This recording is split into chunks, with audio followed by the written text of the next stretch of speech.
All of us know logically that we need to have calm and rational discussions with people that disagree with us in order for us to come together and be united.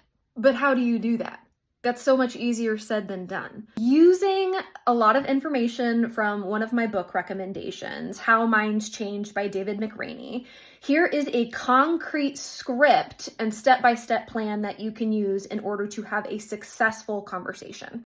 I'm likening this to showing up at someone's house uninvited. How do you do that without the other person feeling like they're being attacked? It makes sense to me. Let me know if it doesn't make sense to you. These are not conversations to have with total strangers on the internet. I recommend you follow the communication boundaries that I have in one of my previous videos. This is for people that you actually care about and that the connection with them is important. Step number 1, you have to be in a calm state of mind. If you are not in a calm state of mind and emotions are high, you are going to cause the other person to not feel safe.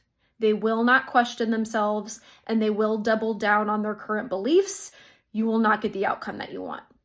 Start off with an introductory sentence. Keep it vague and general, but identify how it affected you. You might say, I saw you post about this, and I perceived this to be really harmful and upsetting. 3, and this is the most important thing, you cannot skip it.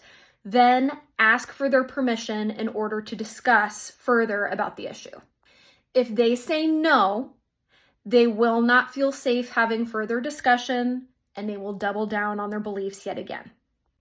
If they agree, you need to start with an open-ended question that is simply asking, what is your belief on X, Y, or Z issue?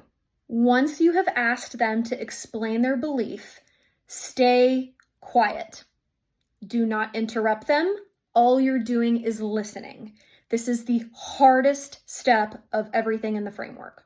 Once they've stated that belief, you need to ask them, how certain are you of that belief on a scale from 1 to 10? No matter what their response is, you need to ask, why is it an 8 and not a 9? Why is it a 2 and not a 10? This starts the person thinking about their rationale and their confidence over a particular belief or idea. Then, and only then, can you start providing information about your side of the issue, because now you've kind of opened the door for them.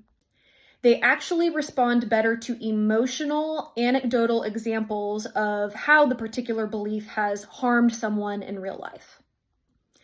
So for example, you might say, X issue, I know someone personally that I went to school with who this affected them in the way X, Y, and Z.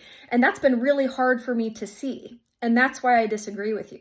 Next step, you're going to revisit what are their thoughts on a scale from 1 to 10 after hearing that anecdotal data that you gave them. If their number hasn't changed, that's okay, but at least you tried. But most people who are in a good headspace are going to hear you out at least a little bit. If the person becomes belligerent, angry, things start to go south, stop it immediately.